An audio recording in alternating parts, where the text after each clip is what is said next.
Hello à tous, c'est Maxime. On se retrouve comme chaque mercredi à 10h dans ce podcast qui a pour vocation à éclairer et faire gamberger les entrepreneurs qui l'écoutent. Pour me présenter, j'ai 21 ans, je suis entrepreneur et investisseur dans l'immobilier. Et au quotidien, j'accompagne aussi des entrepreneurs comme vous à investir dans l'immobilier. En effet, j'ai un accompagnement qui aide les entrepreneurs à investir dans leur premier investissement locatif de A à Z et il est garanti au succès de l'opération. Juste avant de vous laisser avec l'épisode du jour, je tenais à remercier Blanc et son cofondateur Simon qui m'accompagnent sur le podcast. Blanc, c'est un compte bancaire qui facilite la gestion financière des indépendants.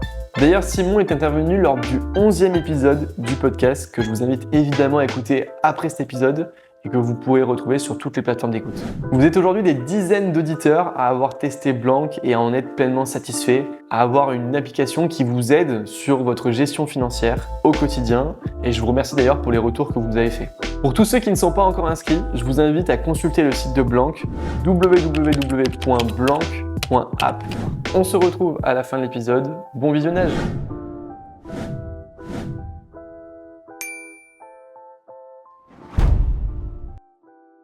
Et on se retrouve avec David. Merci David d'avoir accepté mon invitation. Avec plaisir. Est-ce que tu peux te présenter simplement, en quelques mots, comme tu te présenterais à ta famille, à tes amis? Ouais, alors avant, comme je t'ai dit, j'aimerais quand même te remercier pour l'invitation. J'ai écouté ton podcast, j'ai vu les invités que tu avais. C'est vrai que le jour où tu m'as invité, je me suis dit, ah ouais, pourquoi moi limite? Donc merci, c'est un honneur vraiment. Donc je m'appelle David Arrigui, j'ai 30 ans et puis difficile de se présenter comme à sa famille parce qu'on se présente plus à sa Non, famille, c'est mais normalement, si je ouais. devais Simplement, c'est en quelques si je te mots. connaissais pas, je dirais que je suis David Arrigui, que j'ai 30 ans, que je suis oui, je suis un entrepreneur parce que j'ai créé aujourd'hui Medinovate et que voilà, je suis un amoureux de la vie en général, quoi. C'est beau. On va y revenir dans la deuxième partie du podcast. Et si je Ouais. t'ai invité, c'est parce qu'aussi tu as un parcours incroyable qui, je pense, peut inspirer beaucoup d'auditeurs qui nous écoutent aujourd'hui. Est-ce que tu pourrais nous dire qui était David quand il était enfant, entre la période entre les 5 et les 10 ans? David, à ses 5-10 ans, c'est quelqu'un qui comprend pas parce que c'est un enfant un peu incompris, un enfant qui a trop d'énergie pour rester assis en salle de classe et qu'on punit comme quelqu'un qui est limite méchant alors que non. Donc Ouais. un peu confus, un peu je me sens pas à ma place et un peu pour passer le temps, je vais faire rire la galerie. Donc voilà, de Je vais 5 à amuser 10 tout ans. le monde, quoi. Ouais, Ok. c'était ça, ouais. T'as des passions au collège, au lycée? Le foot, beaucoup.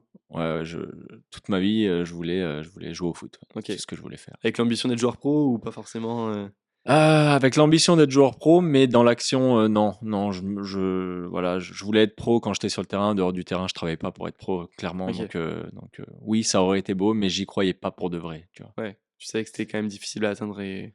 J'étais bon, j'étais Ouais. très bon, mais j'avais aussi peur de me challenger parce que quand tu es très bon dans une équipe et que tu es un peu la star, c'est compliqué après d'aller tu vois, je me suis fait repérer par certaines équipes, j'ai commencé à jouer à plus haut niveau et je suis Hmm. passé de la star à quelqu'un de normal, voire même en retard sur certains points.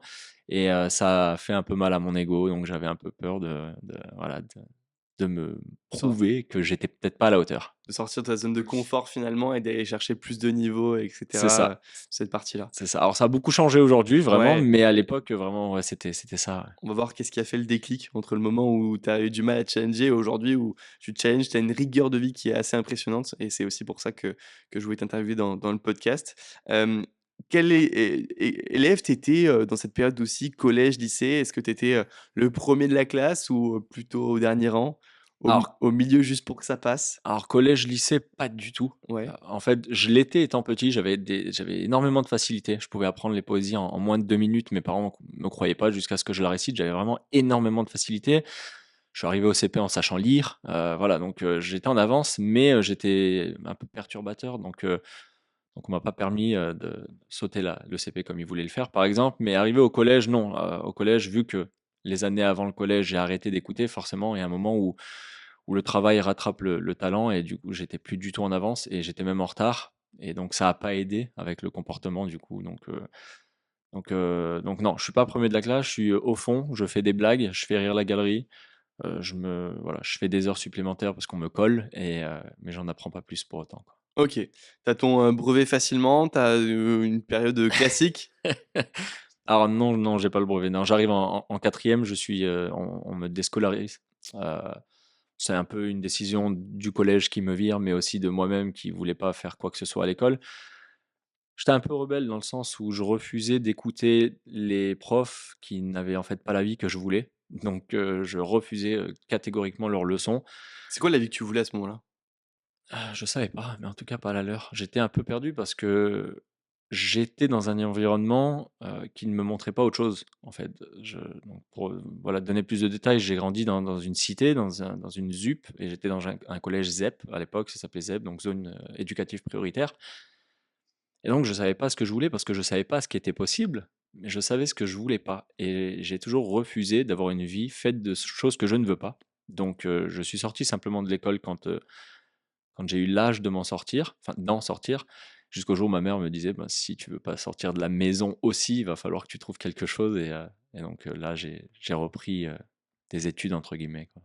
Ouais. Le parcours, c'est vrai que quand on est dans une cité, il peut être encore plus difficile, pour atteindre, l'entrepreneuriat et cetera. Est-ce que tu as eu des déclics pendant ta période, toujours d'enfance, d'adolescence, j'ai envie de dire, qui t'ont permis de te dire: «OK, c'est vraiment pas ça que je veux pas rester dans cette cité toute ma vie et je veux voir autre chose, j'ai d'autres Ouais, ambitions»?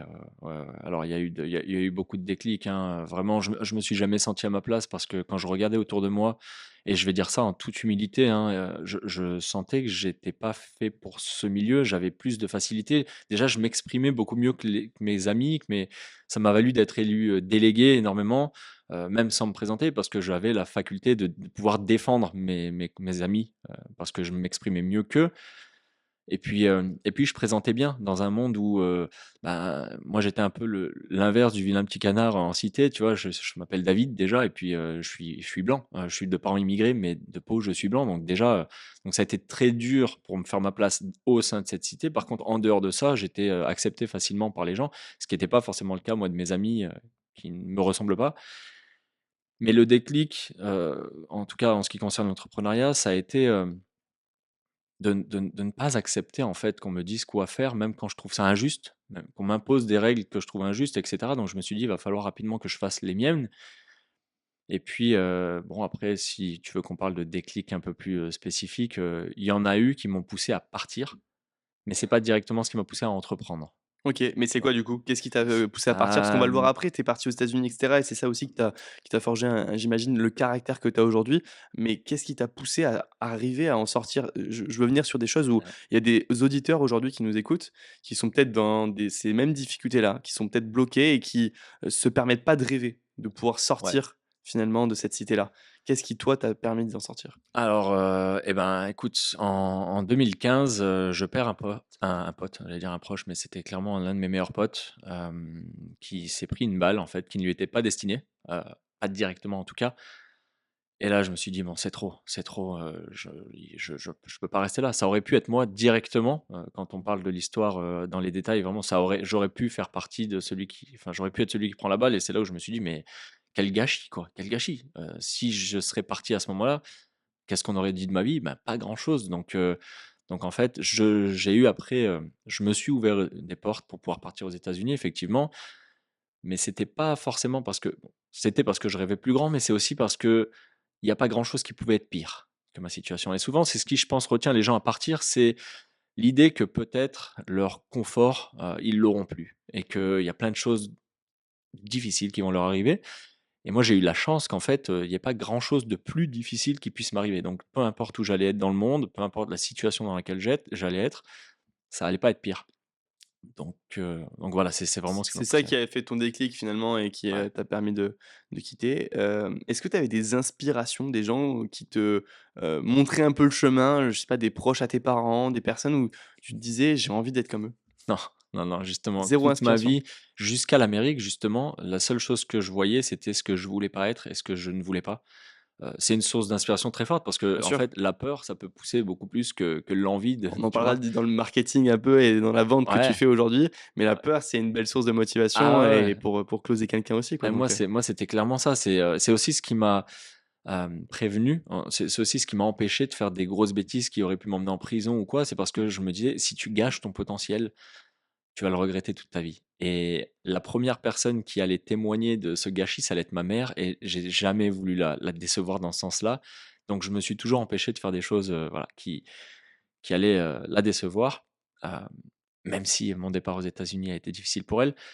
Donc non, j'ai pas eu de source d'inspiration, juste la peur d'être comme ce qui était autour de moi, comme les gens qui étaient autour de moi et cetera et donc ça a été, ça a pas été difficile, même si, arrivé aux US, oui, tout a été très dur, mais pas autant que l'avant. OK. Juste avant de parler des États-Unis, quel métier tu voulais faire quand tu étais jeune? Alors je voulais être footballeur, hein, vraiment, Ouais. mais parce que, il y avait aucun métier qui me passionnait, pour retourner sur mon parcours, quand je suis retourné à l'école, après, 1 an et demi de déscolarisation, quand ma mère a vu que ça risquait de enfin que ça sentait un peu le roussi pour moi et qu'elle m'a dit: «Soit tu retournes, soit tu pars de la maison». J'ai intégré un bac, pro de mécanique d'engins de travaux publics, donc le truc que je savais, que je ne ferais jamais. Je suis même pas allé aux épreuves de bac, donc j'avais des profs, même à l'époque bienveillants, qui m'appelaient le matin pour me dire: «David, s'il te plaît, viens, au moins tu auras un bagage» et je leur disais: «Mais je ne veux pas ce bagage, je préfère être dans la rue que de passer le Karcher sur des engins de travaux publics toute ma vie». Mmh.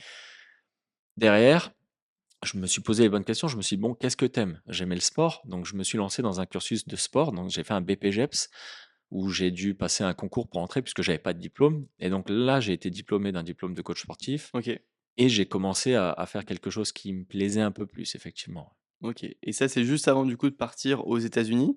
C'est vrai que c'est un choix fort de partir aux États-Unis. Comment tu prends cette décision-là?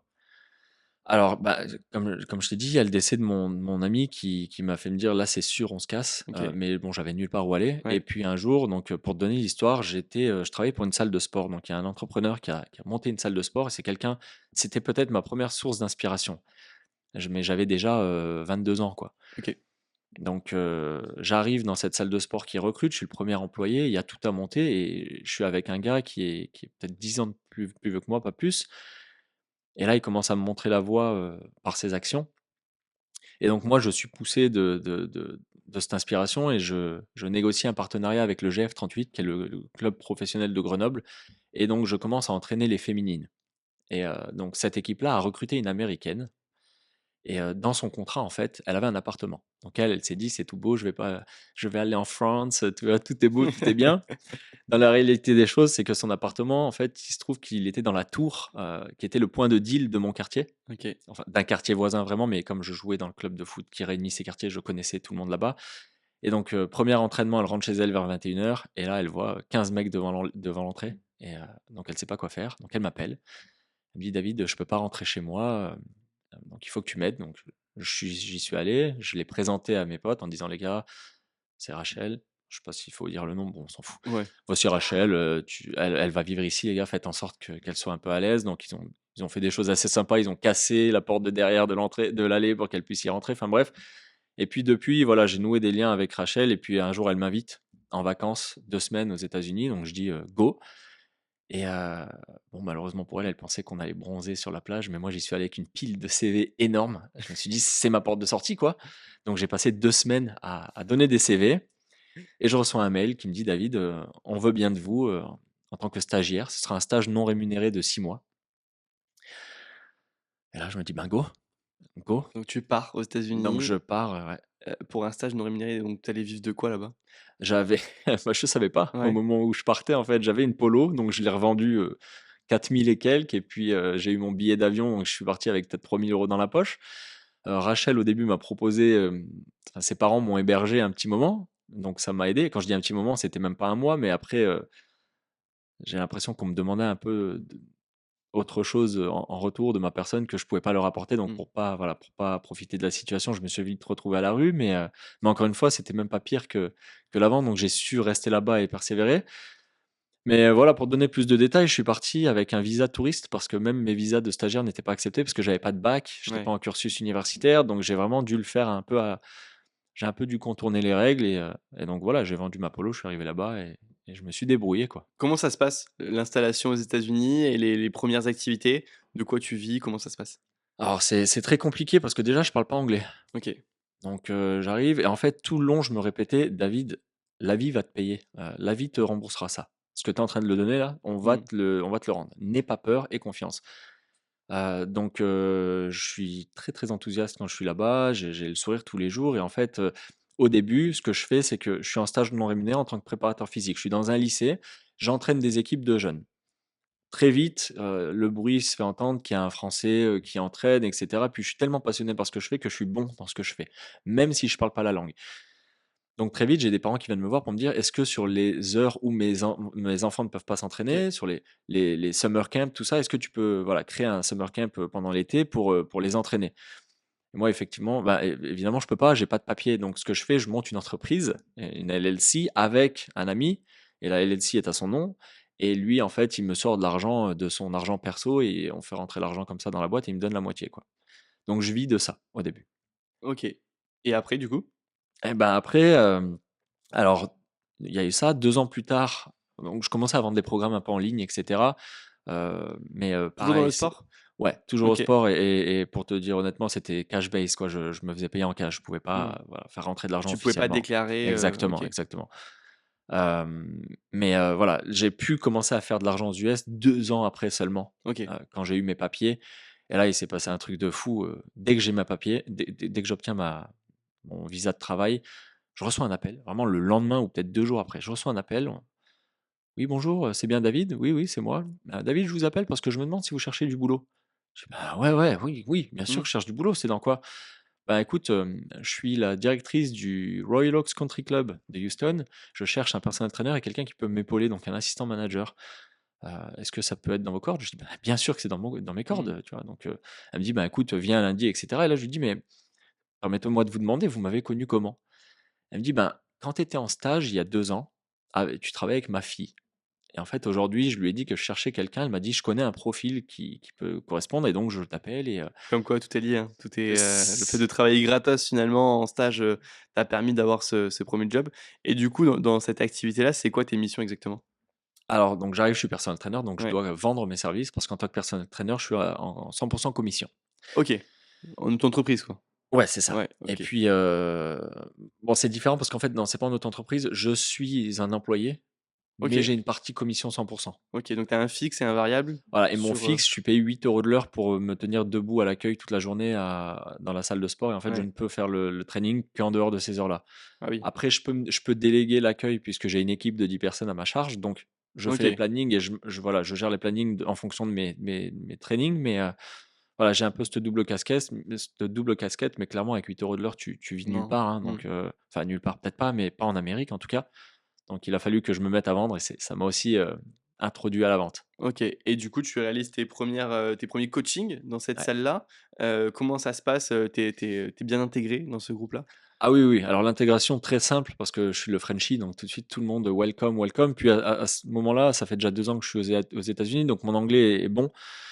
Donc on m'intègre très vite. Par contre, l'anecdote pour mon premier coaching et celle-là, je me suis dit: je suis dans un autre monde». C'est, une personne qui vient me voir.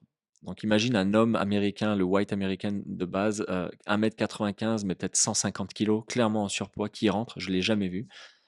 Elle me dit: «Hey, you're the Frenchie», tu sais, il me dit: «C'est toi le Frenchie et tout?» Je dis: «Oui, c'est moi, bonjour et tout, bienvenue». Il me dit: «Non, toi, bienvenue, Il me dit: «J'ai besoin de toi, apparemment tu es un personal trainer, en plus tu es plutôt bien fait, tu es costaud, tu peux m'aider?» Je dis: «Bah, dis-moi». Il me dit: «Viens voir». J'ai amené ma Ferrari, je galère à en sortir, je suis trop gros, faut que je perde du poids. Et là, je me dis: «Ah ouais, OK, Ouais, là le on est». mec, c'est ouf. En fait, là, je me suis dit clairement, il y a plusieurs mondes et les mondes sont définis par les problèmes que les gens ont et là, clairement, c'est des gens qui ont pas les mêmes problèmes auxquels je suis habitué donc Ah c'est ouais, vrai que j'ai non. vraiment commencé à toucher du doigt. D'ailleurs, ce Ouais. mec était dans l'immobilier. Il faisait OK, du commercial, real estate, il vendait des bureaux OK. et donc là, bon, pour te donner l'anecdote, quand j'étais au lycée, je galérais à vendre mes services parce que pour moi, vendre des services 50 € de l'heure, c'était waouh! Quoi, je me disais: «Il y a Mmh. des gens qui ont 50 € à me donner pour 1 heure de leur temps». Et là, le mec, j'ai pas hésité, je dis: «Bon, tu me parles de ta Ferrari, je m'en fous, c'est 150 balles de l'heure». Il m'a Mmh. dit: «Pas de souci, je paye où?» tu vois? Je me suis dit: «Ah OK, on Waouh. va commencer à s'amuser» et là, il y a eu vraiment, donc c'est les 2 années, les 2 dernières années là-bas qui voilà, elles ont été beaucoup plus plaisantes que les 2 premières quoi. Est-ce que tu as vécu le rêve américain? Non, non, Non. non, non et puis, clairement alors à mon échelle, le rêve américain, c'était vraiment une utopie. Je connais même un Français dont j'aimerais bien te le présenter d'ailleurs, il est dans l'immobilier là-bas. Mmh. Tu as des Français qui vont là-bas et ils commencent, par leurs études.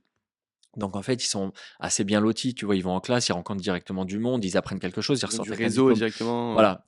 Moi, c'était vraiment au début, pour une personne normale, c'était un cauchemar qui ne peut pas être vécu par mais vraiment parce que j'étais à la rue, en fait et je ouais. parlais même pas la langue, donc je suis arrivé à New York, déjà, je me suis trompé de valise, donc ma valise, je l'ai perdue au début et Ah en ouais. fait et quand tu parles pas anglais, j'étais vraiment dans un cauchemar. Mais je me disais: «Là, c'est soit ça, soit tu rentres. Tu préfères Mmh. quoi?» Je me dis: «Bon, je préfère être là», tu vois? Donc ça m'a permis de rester, mais pour une personne normale, voilà, j'ai vécu en fait 2 années de «cauchemar» entre guillemets et les 2 années d'après, c'était un non, c'était plus des de bonnes vacances, disons. Je me suis bien amusé, j'ai fait de l'argent, mais j'ai pas fait le American Dream, money, tu vois? Pas du Ouais, tout. comme on entend parler et comme Non, non, beaucoup non. rêvent et cetera, mais OK. Tu es revenu avec, quoi comme bagage, si tu veux, bah, financier déjà? Ah, zéro. Tu es revenu avec zéro, Ah ouais, avec rien parce du qu'en tout? fait, je suis revenu du jour au lendemain. Encore pour l'anecdote et pour l'histoire, je perds mon beau-père, en fait. On savait qu'on allait le perdre et donc il était, sur son lit d'hôpital et j'ai dit: «Il faut que je parte» et pour te donner un ordre d'idée, je faisais de l'argent, mais j'avais beaucoup de dépenses. Je faisais bon, quand je dis je faisais de l'argent, pour moi, c'était énorme. Je faisais 3 500 à 4 000 voilà, quasiment net, Mmh.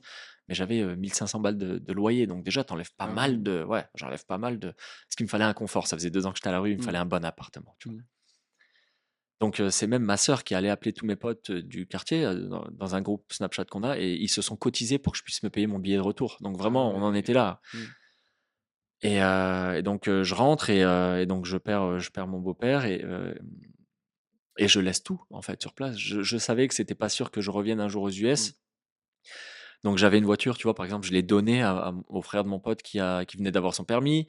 J'avais un appartement, il y avait tout mon meuble et tout mon mobilier, tout ça dedans. Je l'ai laissé à un Français qui avait besoin. Je lui ai versé le bail et cetera. Je suis rentré avec, donc j'avais un chômage américain qu'ils ont coupé au bout de 2 mois de toute Ah façon, oui, mais je c'est suis vrai, rentré ouais. avec, voilà, je suis rentré avec 2 500 balles de chômage. Mmh. Donc au début, je me suis dit: «On va être bien». Mais je vivais chez ma sœur, je vivais chez ma sœur, on était 3 dans un 50 carrés. Je suis rentré avec, rien quoi, vraiment. Tu étais frustré de ce retour-là? Non, non, alors pour plusieurs choses. Déjà parce que je refuse de regretter ma vie et de ne pas apprécier le moment dans lequel je me trouve aujourd'hui. Donc rien que ça, Mmh. je ne pourrais pas bon, il y a des fois, c'est frustrant où tu te dis: «Bon, c'est vrai, peut-être ça peut être vu comme un retour en arrière, Mmh. tu étais aux States, tu revenu», mais je suis pas rentré à Grenoble, je suis rentré à Montpellier. On OK. vivait quand même au bord de la mer, donc bon, ça va. Je revoyais ma famille que j'avais pas vue depuis presque 4 ans, donc pas le temps de regretter. Je suis tellement Ouais, bien content, tu sûr. vois?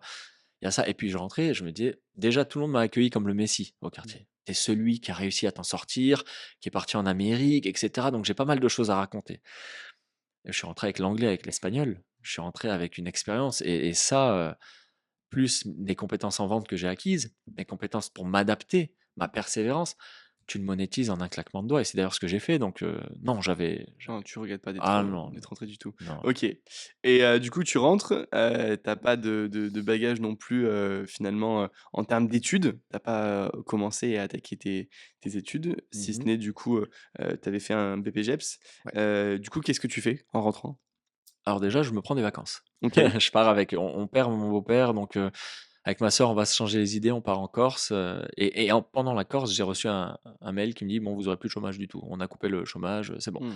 Je me dis: là, OK, je passe là, j'ai 0 €, voilà, Tu aurais dû avoir combien de temps de chômage? presque un an, Presque 1 an de presque un an, ouais. chômage à 2 500 Ouais, € par ouais. mois Clairement, si et j'avais ça, je serais rentré, tu ouais. vois? Je serais retourné aux US, j'aurais fait quelques allers-retours, mais là, clairement, ça m'a «coincé» entre guillemets. Donc là, je me dis: «Il faut retrouver un job». Donc je commence à postuler, j'ai un CV assez bien rempli et puis je sais embellir les choses donc voilà, je me fais un beau CV, mais je reçois que des offres qui ne me plaisent pas, sur le long terme, tu vois? Et ma sœur travaillait dans une école de commerce et elle parle de moi autour d'elle et puis la directrice lui dit: «Putain, le CV de ton frère, il est impressionnant, il a aucun diplôme. Dis-lui, ben, qu'avec nous, on peut lui faire une validation d'acquis de compétences, il peut faire un bachelor en un an et en alternance». Donc je me dis: «Pourquoi pas? Un bachelor en un an, en alternance, Ouais, c'est top. avec l'exonération d'impôts d'étudiant». Moi, avec mon âge, j'avais plus de 26 ans, donc j'étais quand même, payé, voilà, assez bien. Dans le commerce, tu as des commissions. Je me dis: «Pourquoi pas?» Je lui dis oui à elle, mais je vais chercher une alternance et très vite, je me fais appeler par, une entreprise, donc Invent, qui évolue dans les medtech. Donc à ce moment-là, c'est une start-up, hein, on était une OK. dizaine. Pourquoi tu t'es enfin, pourquoi tu allé vers cette boîte-là plutôt qu'une autre? Quand on va dans alternance dans le commerce, il y a tellement de boîtes différentes. Pourquoi la medtech plutôt qu'autre chose? Je suis pas allé en medtech, en fait, j'ai pas choisi. J'ai juste posé mon CV dans l'incubateur de start-up de Montpellier, OK, un peu partout. ouais. Heu Tu voulais travailler dans une start-up, par contre? Ouais, parce que moi, en fait, c'est tout ce que j'avais fait toute ma vie. Ouais. J'avais, ma première expérience en tant que coach, je monte une salle de sport avec l'entrepreneur qui a payé pour, voilà, pour la monter et cetera. Donc j'avais ce background de 0 à 1, tu Mmh. vois? Et puis, je pense que pour une startup, quelqu'un comme moi, ça pouvait aider puisque je sais m'adapter à toute situation très rapidement. Donc, OK. voilà, pour pivoter, enfin, il y a plein de qualités Un qui grand groupe, sont. ça t'aurait pas intéressé?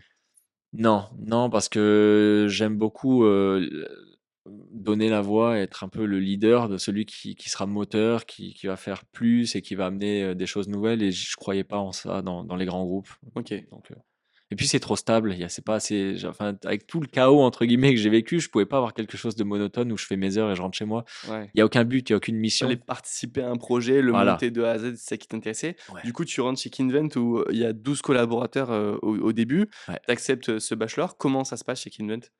Alors ça se passe tout de suite très bien. Pourquoi? Parce que, ben, j'ai le directeur commercial qui m'appelle. Je fais l'entretien et puis je rencontre le PDG qui est quand même un sacré numéro, c'est un genre de alors lui, il me fascine parce que c'est un peu un je les appelle les intellos parce qu'ils savent des choses qui me dépassent, ils ont une façon de penser qui me dépasse. Donc c'est quelqu'un qui est à la limite de l'autisme en termes d'intelligence et de passion, sauf qu'il est en plus extraverti. Et donc tu as 2 mondes qui s'entrechoquent là et du coup ça donne un personnage fascinant. Et puis tu as le directeur commercial qui me fait passer mon entretien et qui d'ailleurs a été très étonné pendant l'entretien quand je lui ai dit: «Mais du coup, pourquoi moi je devrais travailler pour vous?» Il avait pas l'habitude de ce genre de questions, tu vois? Je dis: «Parce que là, je vais te donner du temps et je me connais, quand je me mets dans quelque chose, j'y passe énormément de temps, donc je veux savoir ce que je vais apprendre de toi» et c'est quelqu'un qui avait participé à pas mal de bonnes aventures. Il a aidé, au développement de Groupon à l'époque. C'était le directeur suisse et cetera. Enfin, il avait accompli des choses qui pouvaient m'aider, donc je me suis dit: «OK, lui, je vais pouvoir apprendre de lui» et puis en plus, j'arrive dans une boîte où il y a 12 collaborateurs. Ma première semaine, le vendredi soir, tu as le PDG qui vient et qui dit, «Les gars, il faut que je parte à un événement sur Bordeaux». Il y a genre 3-4 heures de route. Qui veut venir avec moi? Et moi, je me fais un peu petit, je vais pas m'imposer, mais je vois personne veut. Tout le monde se trouve des excuses. «Oui, non, en fait, j'ai un dîner avec ma femme demain, je peux pas, j'ai un anniversaire» et cetera. Je me dis: «Mais attends, je vais passer un week-end avec celui qui a créé ça». Je lui dis: «Bah, moi, je viens, tu vois? Mmh. Je viens» et donc j'ai passé le week-end à lui poser plein de questions. Il était super ouvert et c'est là je me suis dit: «OK, je suis au bon J'ai bien endroit. choisi, On va la apprendre». bonne boîte, OK. Ouais. Et c'est quoi tes missions du coup chez Kinvent? Alors clairement, au début, on me dit: «Tiens, voici la solution, voici ce qu'on vend». Donc on vend pour les auditeurs, on vendait enfin, Kinvent vend des Mmh. technologies, de la rééducation et du sport. Donc ils ont créé une solution qui permet d'évaluer force, équilibre et mouvement.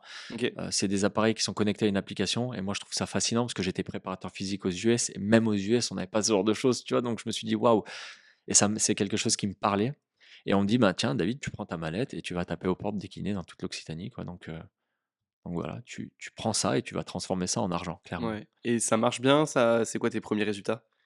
Alors, alors ma première année en tant qu'alternant, je finis, donc après on a vite recruté parce qu'on a levé des fonds. Ouais, On a levé pas mal d'argent et on recrute une quinzaine de commerciaux à plein temps OK. et je me retrouve en étant en alternance, numéro 2 en termes de chiffre d'affaires généré sur cette année et en plus, je suis le seul qui parle anglais, donc je suis celui qu'on amène aux États-Unis et cetera, donc j'ai vécu, une année extraordinaire en tant qu'alternant et puis en plus, bon ça a pas plu à mon école parce que je rate énormément de cours, mais je m'en fous clairement, le diplôme c'était pas mon but. Tu l'as eu quand même? Ouais, ouais, ouais, je l'ai eu OK. quand même et je sais même pas si j'ai récupéré le papier d'ailleurs.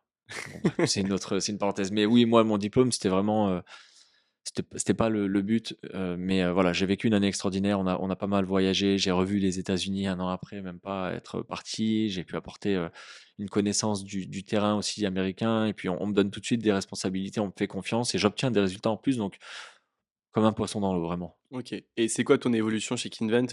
Rentres, tu du coup, alternant tout simplement. Tu y restes Mmh. combien de temps chez Kinvent? 4 ans? 5 Ouais, ans? j'ai fait 3 ans. 3 J'ai ans? fait 3 ans chez Kinvent. Première année d'alternance, deuxième année, je suis commercial terrain et Ouais, puis, au bout de cette troisième année, on me donne la distribution dans 18 pays, donc l'export. OK, Enfin, on me donne, je vais je vais la chercher, bien disons. sûr. Et donc, voilà, pendant un an et demi, je suis à la tête de 18 pays, en OK. distribution. Donc pareil, là, je me mets à bien voyager, et puis je travaille avec des distributeurs, donc là, c'est directement B2B. Je passe OK. plus du côté, voilà ce que j'apporte aux clients, mais voilà l'argent qu'on va faire ensemble, messieurs les distributeurs. Donc là, il y a un côté, ROI qui me plaît vraiment et ouais, donc là, pareil, je me suis imposé par mes résultats et C'est un autre métier que d'aller taper aux portes des kinés en Occitanie, quoi. Enfin, j'ai l'impression que c'est quand même totalement différent. ouais, Tu délivres une solution, même si le produit est le même, ouais. qui est totalement différente. Ouais, alors c'est totalement différent dans le sens où, ben, oui, quand tu es sur le terrain, tu vas physiquement taper aux portes, donc tu peux un peu plus t'imposer. Maintenant, à l'export, j'avais quand même un poste hybride, je faisais quand même de la vente directe, mais pareil, il y a des pays où il y avait pas de distributeur, il fallait en trouver, donc il fallait quand même que je prospecte. Sauf que là, c'est plus facile de te dire non quand on est en visio, quand on est au téléphone, donc il faut d'autres compétences, il faut trouver des micmacs un peu, différents, mais ça reste de la chasse, quoi. Ça reste vraiment du: «Tiens, là, on est à zéro, il faut que tu transformes ça». On me demandait 1,2 million l'année, au bout d'un moment, donc tu à zéro, il te faut 1,2 million à la fin de l'année, quoi, Ouais. et là Comment tu faisais pour, prospecter vraiment en froid au début? Tu rentres dans un pays, où tu connais personne ou très peu de monde. Tu as une solution, tu dois trouver des clients. Qu'est-ce que tu fais en premier? je fais de belles promesses. Qu'est-ce que je fais? Alors je me suis servi exactement de ce que je faisais quand j'étais sur le terrain, avec mon expérience terrain, parce qu'au début, il faut savoir que j'étais pas bon, hein. Quand je prospectais sur le terrain, j'étais pas bon. Je fonçais tellement tête baissée que je préparais pas mes tournées, je prenais pas les informations à l'entrée des cabinets, j'y allais vraiment, fonceur, quoi. Mais c'est aussi parce que ça me faisait peur quelque part. Et donc quand je prends ça, ben, au début, ce que je fais, et c'est ce que je conseillerais à quiconque, prend un portefeuille ou quiconque, voilà, se retrouve dans mes baskets, c'est d'appeler des clients actuels. J'appelle des clients actuels, je leur demande comment ça se passe, je leur demande un retour, si je peux faire quoi que ce soit pour eux, et si j'entends qu'ils sont satisfaits, je leur demande: «Ben, est-ce que je peux aider certains de vos amis, quoi? Est-ce que vous avez des personnes, dans votre entourage que je peux aider?» OK. Donc je prends de la reco, ça c'est une bonne façon de générer du business, assez facilement, parce que quand on me donne ces contacts que je vais appeler à froid, au final, je les appelle de la part d'eux, donc ils baissent plus facilement leur La garde. confiance est déjà un peu Exactement. installée Ouais, malgré ouais, elle, alors que la personne on la connaît pas forcément, mais ouais. OK. Et quel chiffre tu fais un petit peu? Est-ce que tu peux nous donner des données? Je sais pas si elles sont confidentielles par rapport à Kinvent, mais des données de chiffre d'affaires que tu réalises soit toi en tant que commercial, soit que la boîte réalise entre le moment où tu arrives et que vous avez 12 collaborateurs. Je crois quand tu pars, il y a quelques mois, vous êtes 80 collaborateurs. Ouais, c'est Donc ça. la différence et quel est ton apport dans cette différence-là? Alors je vais te donner je vais te donner, des chiffres je vais te donner des fourchettes. Mmh. Quand j'arrive, on fait à peu près 1 million de chiffre d'affaires, c'est que de la demande entrante. C'est qu'avec la qualité de l'équipement, enfin OK. avec le voilà, l'innovation génère ça. Mais derrière, il fallait beaucoup plus, et quand j'y arrive, 1 an après, on fait 4 millions, 4 et OK. quelques, à peu près. Moi, on me demande à peu près 150 000 € par mois. Pas sur le terrain, à l'export, attention. Mais j'ai 18 pays pour le faire, donc bon, il y a du territoire, mais je suis quand même tout seul, hein. J'ai que 24 heures dans une journée. Donc moi, on me demande à peu près, ouais, voilà, 1,5 million l'année, à peu près, ouais, OK. Et tu y de chiffre arrives du d'affaires. coup, tu arrives à le faire? Ouais, ouais, ouais, ouais, j'y arrive. Alors je c'est dingue, c'est un peu peut-être le métier de commercial, mais c'est aussi, ce qui doit arriver à beaucoup de commerciaux qui rentrent dans ce genre de structure très ambitieuse. Parce que Kinvent est une entreprise très ambitieuse, et elle a raison de l'être, et moi j'adore ça. Mais quand on donne les objectifs, d'ailleurs, j'ai participé à la définition de ces objectifs-là, hein, mais tu te dis: «Bon, comment on va faire?» Clairement. Ça paraît pas possible au début, mais puisque tu dois le faire, tu trouves des moyens, quoi. Soit tu trouves des moyens, soit de toute façon tu feras pas long feu. Ouais. Donc Donc tu arrives à l'objectif. bah, voilà, pour arriver à l'objectif, bon, on a instauré des règles moi, j'ai instauré certaines règles de minimum, order quantity, tu vois? OK. Je dis: «Voilà, si tu veux travailler avec Invent aujourd'hui», donc au début, je leur vends du rêve, énormément de rêves. «Regarde ce qu'on fait, regarde avec qui on bosse, regarde ce que tu vas pouvoir faire, regarde l'argent que tu vas pouvoir générer. Puis moi, j'étais sur le terrain, je vais pouvoir accompagner tous tes commerciaux sur ton terrain, que ce soit au UK, que ce soit en Allemagne, et cetera. Je vais vous donner tous les sales training gratuitement». Tu vois? Je leur vends du rêve, et puis après je te dis: «Si tu veux ça, il va falloir que tu me donnes tant de premières commandes au mois. Et ça, c'est si tu veux, je sais pas, Mmh. 30 de discount. Si tu veux 35, il va falloir tant. Si tu veux Mmh. 40, il va falloir tant». Et Ouais, donc tu négocies comme ça, quoi. c'est une négociation avec eux. OK. Ouais, Et du coup, tu y restes donc 3 ans, ouais, chez Kinvent avant de créer, Medinnovate. Est-ce que tu peux nous expliquer la transition, le déclic de te dire: «Je vais quitter ma boîte où je suis salarié et je suis quand même bien», puisque tu avais un salaire qui était correct, tu touchais des ouais. commissions et cetera. Mais comment tu arrives à faire cette transition-là entre le salariat et l'entrepreneuriat? Alors il y a eu pas mal de déclics. Déjà, le premier déclic, c'est que pendant ces 3 ans, j'ai passé énormément de temps avec les têtes de cette entreprise, donc j'ai énormément appris. Puis en plus, vu que je suis commercial, j'avais vraiment appris à prendre même rien du vent et le transformer en argent. Et je me disais: «Mais là, j'arrive à générer de 0 150 000 balles par mois», tu vois?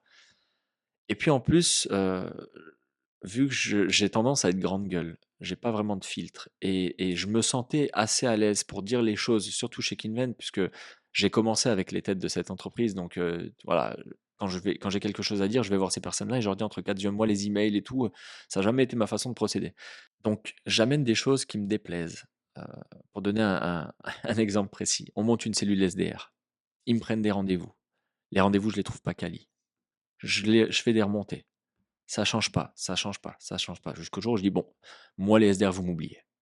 Je ne veux plus de C'est quoi les rendez-vous». SDR? Les SDR, en fait, c'est une cellule qui c'est des setters. Aujourd'hui, on appelle ça des setters. Ils sont en charge d'appeler, de prospecter pour toi, pour les OK. commerciaux, pour que toi, derrière, tu aies le rendez-vous et que tu le closes, que tu Ouais. vendes, tu vois? Et je trouvais pas ces rendez-vous quali, mais en plus, on venait remettre en question mes compétences de commercial parce qu'on me disait: «David, ton taux de closing sur ces rendez-vous-là n'est pas bon». Ouais. Et quand je comparais avec le taux de closing que j'avais sur mes propres rendez-vous, j'ai dit: «Mais regardez le contraste». Donc à un moment, je dis: «Vous savez quoi? Eh ben, j'arrête. Plus de SDR, on ne prend plus de rendez-vous». Et là, on commence à me dire: «Mais David, c'est pas comme ça que ça marche». Je dis: «Bah si, si, c'est comme ça que ça va marcher». On me dit: «Mais tu es salarié, Mmh. David. Tu On te fais c'est pose ton pas la petit quoi, question». ouais. Et là, je dis: «Mais attends, je suis peut-être salarié, mais sur le papier, tu me dis: "Tiens David, on va te donner ces pays à charge. Ouais. Tout ce qu'on veut, c'est que tu fasses cet objectif-là de chiffre d'affaires et on va te payer tant pour le Mmh. faire". Tant que c'est fait, je considère, en tout cas moi, David, Mmh. que tu n'as rien à me dire. Mmh. Surtout, surtout, si à côté, il y en a plein qui font pas les objectifs, ce qui était le cas. Je dis donc: «Avant de venir me faire chier moi, Mmh. tu as du monde à aller voir». Et en fait, petit à petit, vu que je prenais en plus pas les formes et je prends vraiment toute la responsabilité pour ça, je voyais que mes relations avec certaines personnes commençaient à s'entacher, pardon, et je voulais pas ça. Donc je me suis dit: «Écoute», parce qu'en plus on commençait à me dire: «Mais David, ça c'est une mentalité d'indépendant. David, ça c'est si tu as ta boîte, tu peux le faire. Ça». Et moi mon but ça a toujours été de voilà, d'entreprendre. Je prenais ce que j'avais à prendre chez Kinvent, mais Tu savais qu'à un moment ou à un autre, tu allais partir pour, devenir entrepreneur? ouais, et puis j'étais déjà dans une position où j'avais plus besoin de ce salaire parce que j'ai monté Elite Training à côté, une entreprise Oui, dans le on va fitness, y revenir juste après, ouais. voilà, avec mon associé. Donc non, j'ai été bosseur, j'avais plus la dépendance de ce salaire. Donc j'avais encore plus de bonnes raisons de dire merde quand j'avais envie de le dire. Mmh. Mais je voulais que mes relations restent saines. Donc quand ils ont commencé à me dire: «David, tu seras pas heureux si tu continues comme ça en tant qu'employé», voilà, je dis: «Bon». Je comptais attendre un peu plus Mmh. pour lancer, ma propre aventure, mais je vais le faire maintenant. Donc voilà, j'ai quitté, mais en très bons termes, hein. Je suis en excellente, relation avec le PDG et puis encore une fois le VP of Sales, tout ça, on est en très bonne relation, mais je pense que si on avait continué comme ça aurait pu entacher nos relations, quoi. OK. Bon, bah, Ouais. c'est une bonne décision pour tout le monde. Avant de passer sur Made Innovate, comme tu as dit, tu as, Elite Training, une boîte, ta première peut-être vraie activité entrepreneuriale en France, puisque tu as 2e. 2e? J'avais une entreprise de nettoyage avec mon ex, mais OK, j'ai arrêté rapidement, ça m'a vraiment pas plu, j'ai arrêté. OK, J'ai fait l'opportunisme, c'est pour ouais. ça que je me suis lancé là-dedans, mais ça sert à rien qu'on passe du temps à en parler, il s'est rien passé. Elite Training du coup, Ouais. quelle idée tu as et c'était quoi le business model d'Elite Training?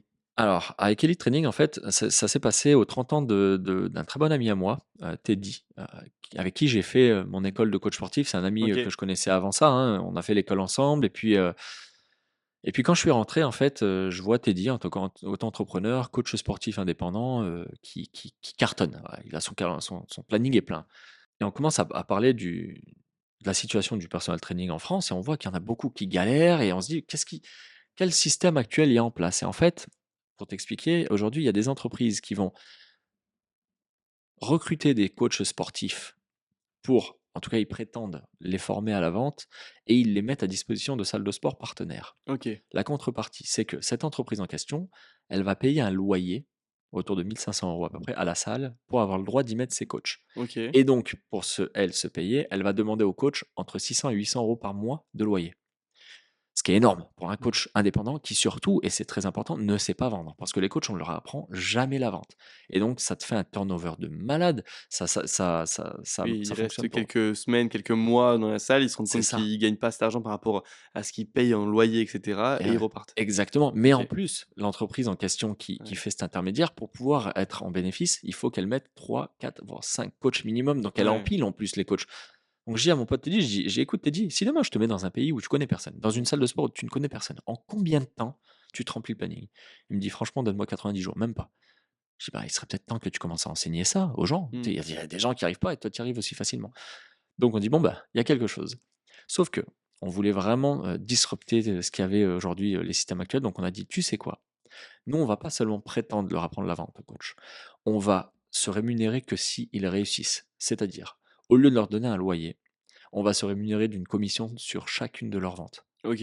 Et cette commission, bien sûr, elle est faite de sorte à ce que le coach, quand il passe un certain nombre d'heures de coaching, ce soit, hem, ce soit, bénéfique pour la salle comme pour nous. Parce que sinon la salle va dire: «Bah non, je vais faire appel à un autre, j'ai un loyer, Mmh. garanti de temps».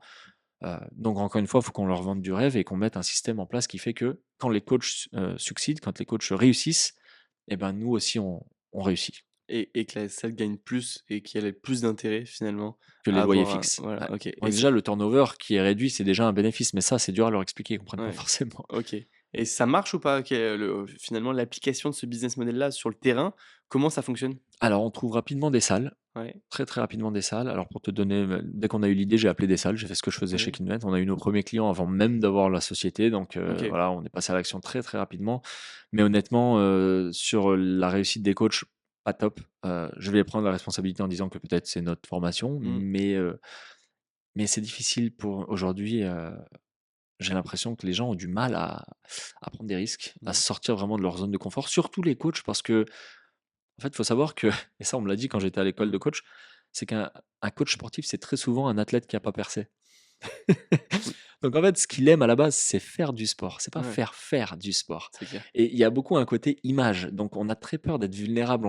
Tu vois, on est là, on est musclé, on est regardé dans la salle comme le coach Mmh, et cetera, mais d'aller à la rencontre de gens qui ne te connaissent pas et te prendre des noms toute la journée parce qu'au final, c'est ce qu'est la mmh, prospection, bien c'est sûr. très dur pour eux et quand moi, je leur apporte des méthodes qui sont basées sur la prospection, et ben, ils veulent pas. Ils me disent: «Non, mais aujourd'hui, on m'a dit que sur Instagram et cetera». Je dis: «Oui, mais attends, tu as 300 followers et les 200 premiers, c'est ta famille et tes amis. Ils ne Tu vois, tu ne monétiseras Ouais, pas ça.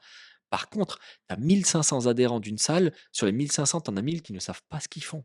Donc tu as une valeur ajoutée. Va les voir, apporte de la valeur, même gratuitement». C'est ce que je leur c'est l'expérience aux US qui me mmh, fait dire: «Va leur donner un peu de valeur gratuite et après tu verras ce que tu vas leur offrir en mode payant, mmh ce sera beaucoup plus facile à valoriser». Et ça, ils ont du mal à l'intégrer. et du coup, les résultats sont pas forcément bons, les salles, n'adhèrent plus trop au business model. C'est quoi? Quel pivot tu fais, suite à ce Alors constat-là? alors ça dépend des salles. On a des salles avec lesquelles on a des résultats assez intéressants. OK, Pour donner vraiment une idée, on a même arrêté nous de développer le business à un moment parce qu'on n'avait pas un système, pour appréhender les flux financiers qui soit assez carré. Parce qu'on faisait l'intermédiaire en fait. Les coachs quand ils vendaient des services, c'est vers nous que l'argent qui allait et après on redistribuait. OK, Parce que ça apportait un avantage fiscal pour le coach en plus. Mais bien sûr. bref et donc on a du Oui, mal parce à qu'il avait pas appréhender les flux. l'imposition sur finalement, la commission que vous prenez et que Exactement, voilà, donc c'était le plus intéressant exactement. que vous ouais, donc c'est On hyper intéressant. déduisait la commission, on déduit la commission et le coach ne payera que ce qu'il ne payera de l'impôt que sur ce qu'il a eu vraiment dans la poche. Ouais, ce qu'il a vraiment reçu. C'était Mais hyper oui, mais ils intéressant. ont pas l'éducation de ça et on a Mmh. beau leur expliquer, ils vont quand même se dire: «Ouais, mais j'ai payé 1 000 balles de commission alors que j'aurais pu avoir un loyer à 700». Oui, mais une fois que tu as payé ton impôt, fais Mmh. ce calcul-là et même en leur faisant les chiffres, ils se disent: «Il y a une arnaque, il y a un Oui, il truc». y a Tu vois? C'est bizarre.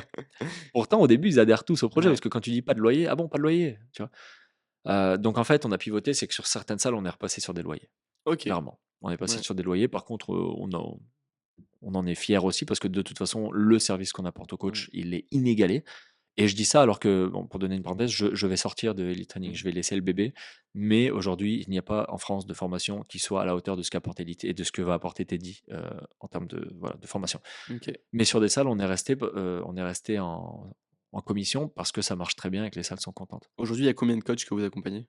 Une quinzaine. Ouais. On a une quinzaine de coachs. Donc il faut savoir que on a dû arrêter, comme je t'ai dit, parce que, bah, les flux financiers étaient durs à appréhender, mais Mmh. aussi la légalité de notre système a fait qu'on OK. a dû ajouter un petit quelque chose justement pour le rendre légal et bien sûr, je ne divulguerai pas ce que c'est, mais Mmh. ça nous a fait «perdre» entre guillemets un peu de Ouais. temps, quoi. OK, ça marche. Écoute, on en vient sur Made Innovate, Yes! sur la fin de ce podcast. On a encore un petit quart d'heure ensemble pour échanger sur ta boîte, sur celle que tu as montée récemment, Ouais, puisque tu, quittes Kinvent il y a quelques mois, tu montes Medinnovate. Comment ça se passe tes débuts en tant qu'entrepreneur? Quelles sont les premières étapes quand tu montes une boîte? Bah, clairement, les premières étapes sont faciles parce que il y a énormément de gens qui, lorsqu'ils ont entendu dire que je quittais Kinvent, m'ont appelé pour me demander ce que j'allais faire par la suite et si je voulais, les aider. Alors il y a des boîtes qui sont déjà bien établies, mais qui galèrent à l'international mais vu que j'ai un portefeuille, assez intéressant, bah, ils veulent en profiter forcément, ouais, donc au début, je me suis dit: «Tu sais, je vais faire l'intermédiaire, hein, je vais leur présenter des gens et puis je vais me prendre ma commission». Mais aujourd'hui, ben, pareil, par l'opportunité et par les contacts, j'ai des entreprises qui ont des produits qui me plaisent vraiment et en quels je crois. Donc on va rentrer au capital, chez certaines et structurer toute l'équipe commerciale et puis voilà, les aider à ce niveau-là. C'est quoi du coup Medinnovate? C'est quoi le produit que tu vends? Quelle est ton activité exactement? Alors aujourd'hui, Medinnovate, on vend de l'expertise. C'est comme du consulting, et c'est du consulting même. C'est-à-dire que j'arrive: «Bonjour, je suis David, voilà ce que j'ai fait, voilà Mmh. les contacts que j'ai, voilà, je peux t'aider. Si tu as une équipe commerciale, je peux la structurer, je peux t'aider à sur les pitchs, je peux entraîner tes commerciaux, je peux tout faire». On peut mettre en place même un projet sur certains pays à l'international. On va se dire: «Ben, écoute, tu n'es pas dans tel ou tel pays. Moi, si on travaille sur ces pays, voilà combien je peux générer en 6 mois. Voilà combien je veux que tu me payes pour ça», tout simplement. OK. Donc il y a voilà, c'est un peu les 3 business models. Soit tu as un produit et je vais dire: «Bah, écoute, je vais présenter ça à mes partenaires et je vais me prendre une commission sur leurs commandes». Soit on convient d'un projet qu'on chiffre et je vais prendre une commission sur ces chiffres-là. Soit on rentre au capital et on prend part au projet à part entière et on s'y investit. OK, ça marche et dans l'exécution, aujourd'hui, tu travailles avec combien déjà de clients? Ça fait combien de temps que tu as lancé ta boîte Là, pour ça que fait les 2 auditeurs mois là, ça fait 2 2 mois mois, donc ouais, ouais. très, très récemment, Ouais, quoi ouais. et tu as déjà combien de clients? Combien de produits que vous Alors commercialisez? j'ai déjà 3 produits que je commercialise. OK, Aujourd'hui, je suis tout seul, j'ai quelques collaborateurs en freelance qui vont vendre contre des commissions. OK. Mais, en termes d'employés et cetera, je vais être tout seul dans l'opération et j'ai, là, une entreprise dans laquelle je rentre au capital, donc là, je vais vraiment faire partie intégrante de cette entreprise, quoi. Tu as une volonté de te staffer? D'avoir plus de personnes qui sont dans ton équipe et cetera? De commencer à recruter, à manager? Ouais, ouais, ouais. Alors volonté parce que ce que j'aime, c'est, faire profiter, aux gens. J'aime bien, transmettre, j'aime bien faire enfin partager, mais bon, même au-delà de ma volonté, il y a un moment, il va falloir se staffer, oui, parce que encore une fois, je n'ai que 24 heures par jour, C'est clair. donc ouais, le temps m'est compté, là. Faut dormir, aller à la salle de sport, s'occuper Dormir, de être du fiston. père, ouais, ouais, exactement, et il y en a des choses à faire, mais C'est clair, dans 24 heures. OK, comment ça se passe, aujourd'hui au quotidien et c'est quoi le développement que tu veux faire? C'est-à-dire aujourd'hui, c'est quoi ton j'aime pas dire ça parce que le quotidien d'un entrepreneur est tellement différent et ouais, j'imagine que le quotidien de la semaine dernière sera pas celui de la semaine prochaine. exactement. Mais quel est ton rythme de vie par rapport à ton activité et c'est quoi les objectifs que tu veux atteindre?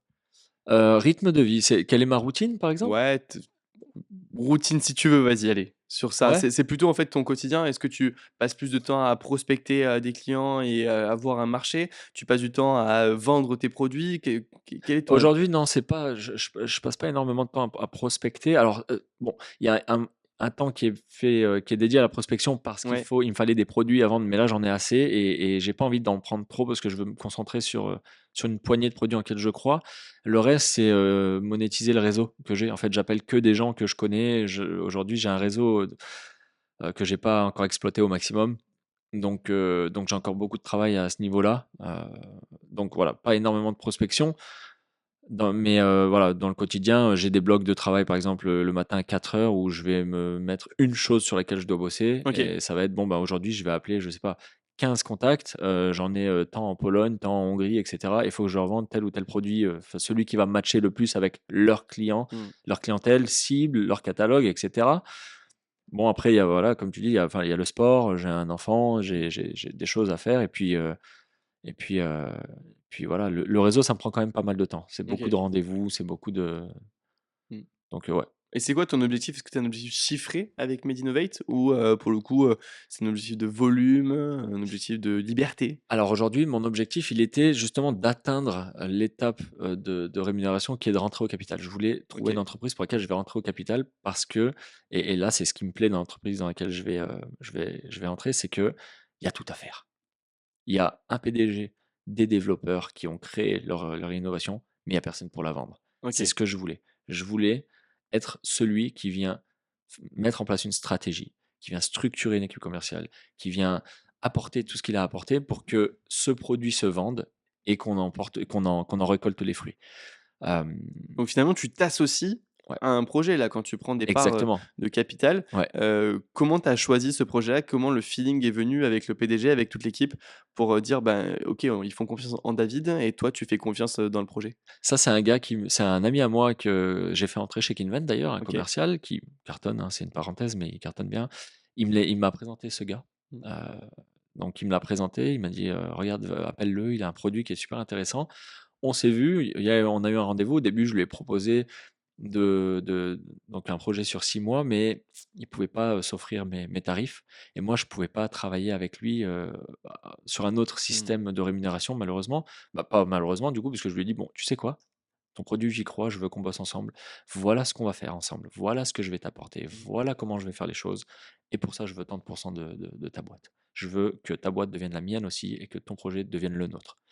Et il a bien accroché donc c'est dans cette direction qu'on va aller, quoi. OK. C'est quoi comme type de produit pour que les auditeurs comprennent bien, ce sur quoi tu es spécialisé? Et j'en découle d'une question sur tu pas du tout médecin, t'es pas du tout kiné, Non, ni ostéopathe, ni rien. Est-ce que ouais, c'est contraignant pour vendre ce type de produit? alors c'est une excellente, là, c'est bien amené Max. Franchement, tu gères parce que justement alors le type de produit que j'apporte, c'est des solutions connectées souvent.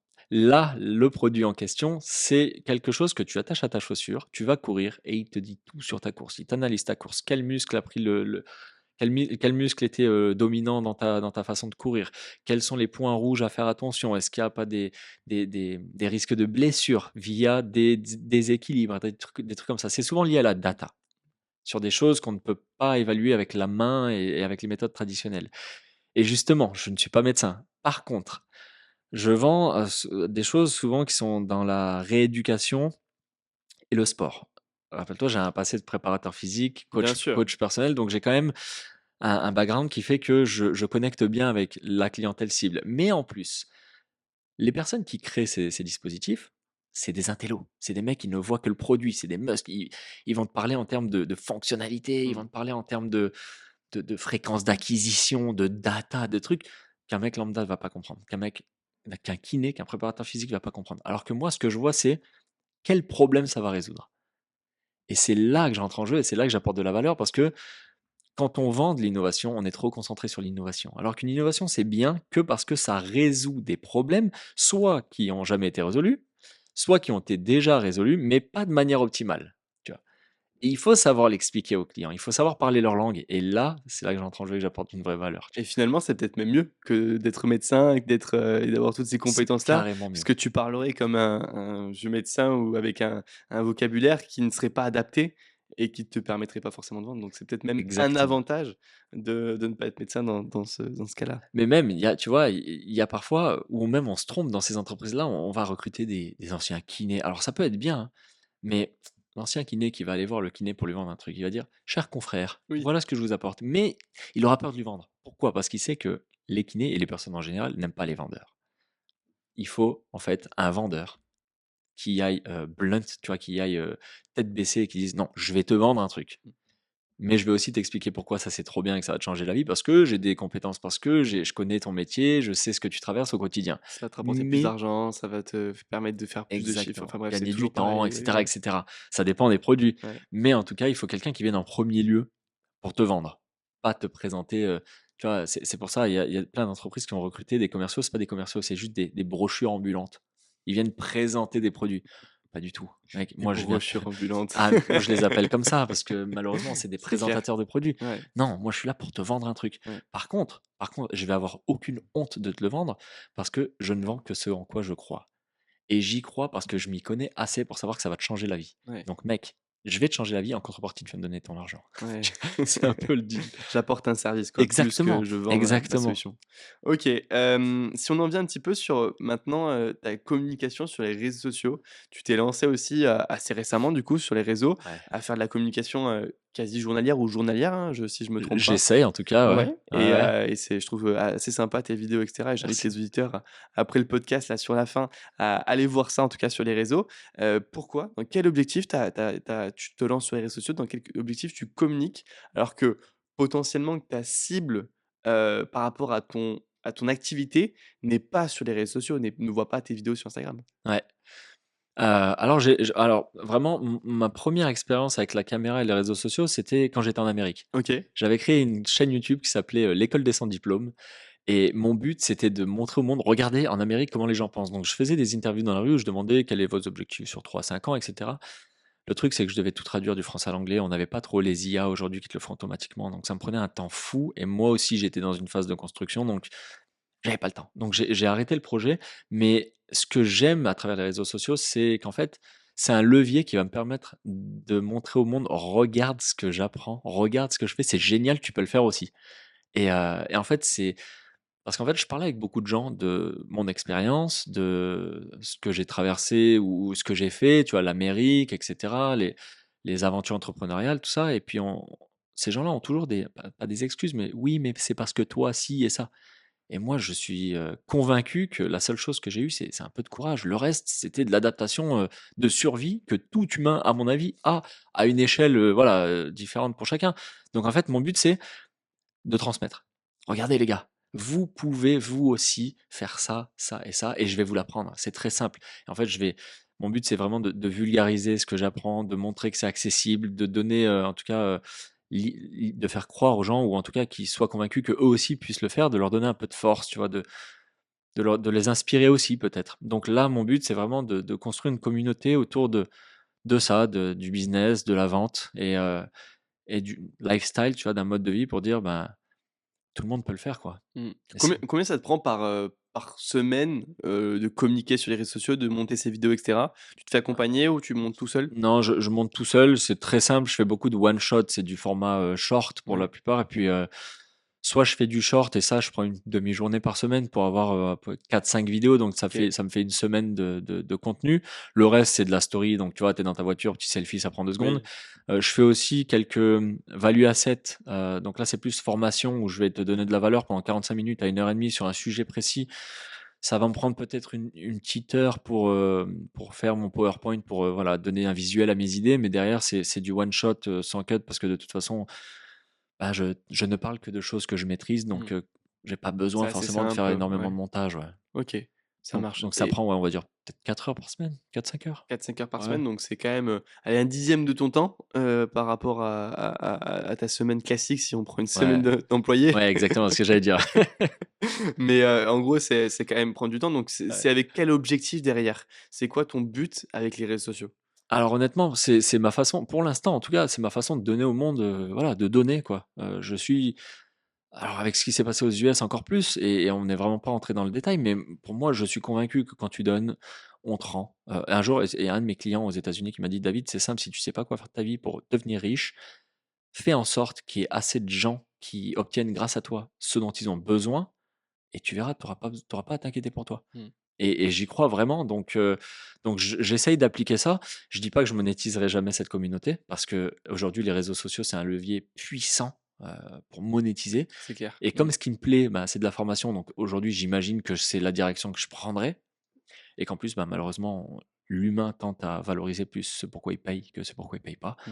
Donc oui, il y a peut-être un moment où je vais, monétiser, mais je sais pas quand parce qu'aujourd'hui, tout ce que je veux, c'est vraiment une communauté solide et avoir des premières personnes qui viennent me dire: «David, peut-être, bah, grâce à toi, j'ai eu le courage de faire ci et ça et regarde ma vie» ou «Grâce à ton enseignement, j'ai pu, avoir tel résultat», tu vois? Pour l'instant, mon but, il est purement, gratuit et donné, quoi, Ouais, c'est donner ouais. pour potentiellement recevoir, la vie te le On rendra. verra, ce sera peut-être pas avec ça, mais tu vois, Bien sûr. j'ai déjà eu une entreprise avec Medinnovate que j'ai signée parce qu'ils ont vu mes vidéos sur les réseaux, hein. Bah, c'est génial alors. Tu vois? Ouais, C'est aux rien que là, États-Unis, j'avais un blog, j'ai un mmh. gars qui m'a appelé, pour que j'entraîne ses 2 fils, qui sont 2 footeux, parce qu'il avait vu un de mes articles de blog, Mmh. de nulle part, et ces 2 petits aujourd'hui, le plus grand, Sympa. il est en équipe nationale des États-Unis, tu vois? Ah ouais, Donc, je veux dire, ouais, j'en tire rien aujourd'hui, ouais. mais pendant un temps, je peux dire: «Putain, j'ai été payé pour entraîner quelqu'un qui aujourd'hui est en équipe nationale des États-Unis», donc Grâce à un article de blog et grâce à de la grâce à communication un donc seul article de blog ouais. sur celui-ci, Donc, tu donc c'est comme quoi c'est possible et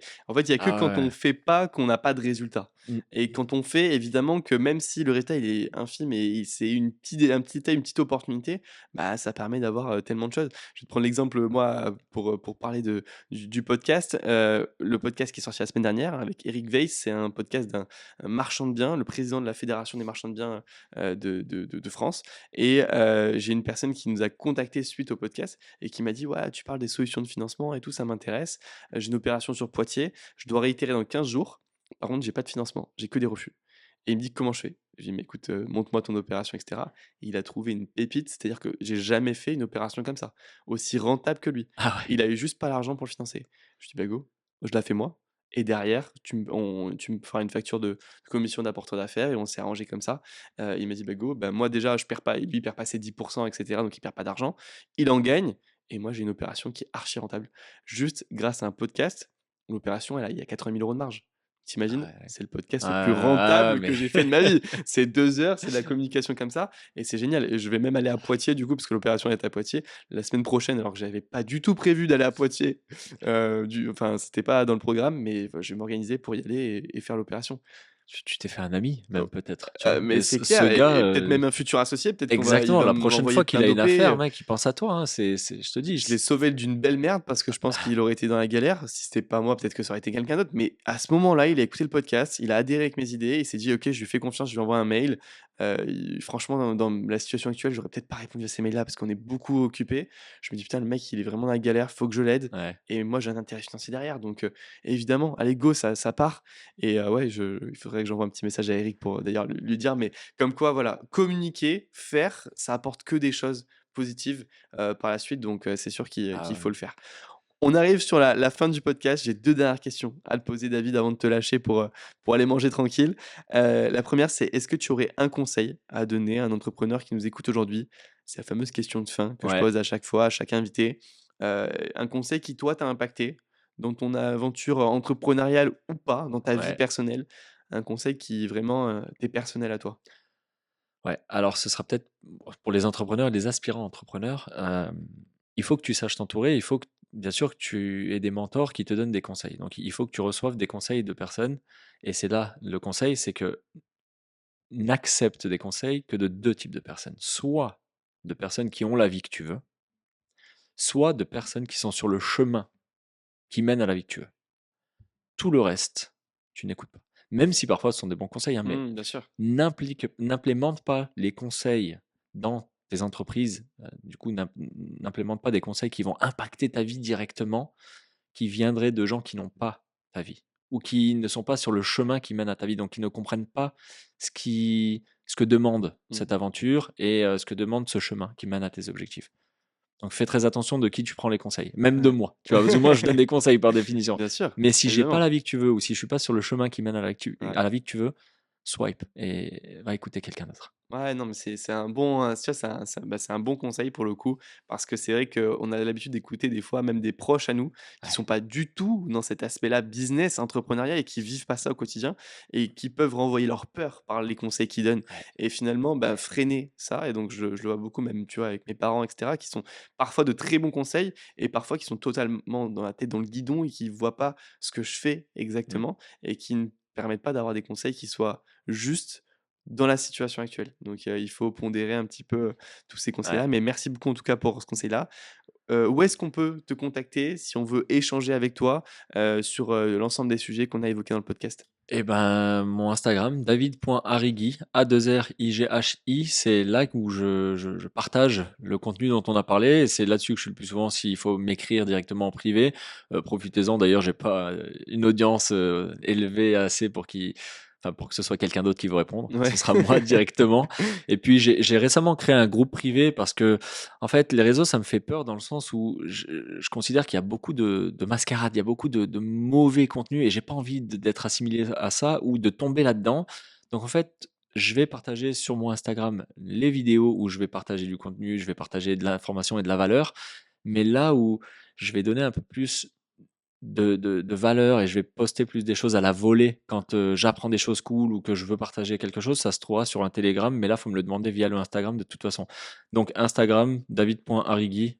On t'envoie un message, après on a accès au Telegram, là où tu publies du contenu un peu plus privé Voilà, et voilà. OK, des trucs un peu plus Exactement. enrichissants. Allez super, merci David.